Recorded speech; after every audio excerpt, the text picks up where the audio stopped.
அந்த 2 பெண்களும் பள்ளி பருவ தோழிகள். அதுல ஒருத்தவங்க இப்ப சென்னையில செட்டில் ஆயிட்டாங்க. அவங்க ஒரு இளம் தொழிலதிபர். அவங்க நல்ல வசதி வாய்ப்போட வீடு பங்களான்னு நல்லா செட்டில் ஆகியிருக்காங்க தன்னோட கணவன் குடும்பத்தோட. இன்னொரு பொண்ணு கிராமத்துல தன்னோட கணவன் குடும்பத்தோட வசித்து வர்றாங்க. அவங்க ஒரு மிடில் கிளாஸ் பொண்ணு தான். இவங்க ஒரு நாள் ஏதோ ஒரு வேலையா சென்னைக்கு வந்திருக்காங்க. சென்னைக்கு வந்த இடத்துல தன்னோட பள்ளி பருவ தோழியான இந்த பொண்ணை பார்த்துருக்காங்க. பார்த்து 2 பேரும் ரொம்ப நேரம் பேசிட்டு இருந்துட்டு சரி வா வீட்டுக்கு போகலாம் அப்படின்னு வீட்டுக்கு அழைச்சிட்டு வந்து கொஞ்ச நேரம் பேசிட்டு இருந்திருக்காங்க. பேசும்போதே அந்த பொண்ணோட வீட்டு வாசல்ல 2-3 கார் வந்து நின்றுருக்கு. உடனே இவங்க சொல்லியிருக்காங்க, நீ கொஞ்ச நேரம் போய் என்னோட பெட்ரூம்ல இரு, அங்க கல்யாண ஆல்பம் இருக்கும், அதை நீ பார்த்துக்கிட்டு அப்படின்னு. சரின்னு இவங்க உள்ள போயிட்டாங்க. அவங்களோட ஃப்ரெண்ட்ஸ் எல்லாம் வந்திருக்காங்க. வந்திருந்த சில பெண்கள் எல்லாருமே ரொம்ப மிடுக்கா ட்ரெஸ் பண்ணியிருக்காங்க.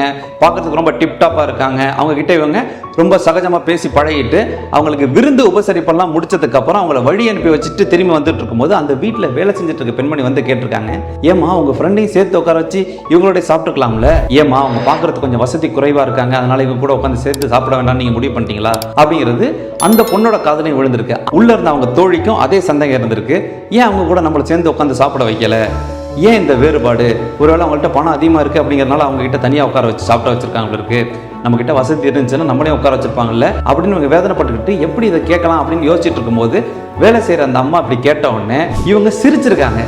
என்ன பேசிட்டு இருக்கீங்க நீங்க, வந்தாங்கல்ல அவங்கெல்லாம் என்னோட தொழில் ரீதியான நண்பர்கள், அவங்களோட அனுமதி எல்லாமே இங்க இருக்கிற டைனிங் டேபிள் வரைக்கும் தான். ஆனா என்னோட ஃப்ரெண்டை நான் எங்க உட்கார வச்சிருக்கேன் தெரியுமா, என்னோட பெட்ரூம்ல. யாருக்குமே அங்க போறதுக்கு நான் அனுமதி கொடுத்தது இல்லை இது வரைக்கும். ஆனா அவ அங்க உட்காந்துருக்கா அப்படின்னா அவளை நான் எங்க வச்சிருக்கேன் அப்படிங்கிறத நீங்க யோசிங்க.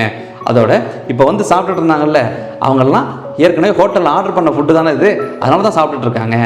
என் ஃப்ரெண்டுக்கு என் கையால் நானே சமைச்சு கொடுக்க போகிறேன். அதோட நாங்கள் பழைய கதையெல்லாம் பேசிட்டு நிதானமாக சாப்பிடுவோம்.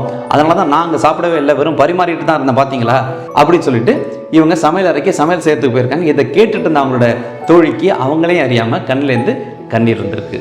இந்த தோழி மாதிரி இல்லாமல் பண வசதி வந்த உடனேயோ இல்லை புகழ் சேர்ந்த உடனேயோ தான் கடந்து வந்த பாதையை மறந்துட்டு, அதாவது தன்னோட ஆரம்ப காலத்தில் இருந்த நண்பர்களை மறந்துட்டு இப்போ அவங்கள உதாசீனப்படுத்திட்டு நமக்கு ஆரம்ப காலத்தில் உதவி செஞ்ச நபர்களை பற்றி கொஞ்சம் கூட யோசிக்காம இருக்கிறது மிகவும் தவறு.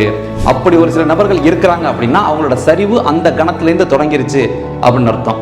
அப்படி இல்லாமல் இன்னைக்கு வரைக்கும் நீங்கள் எப்படி பார்த்தீங்களோ அதே மாதிரி ஒரு சில நண்பர்கள் இருப்பாங்க.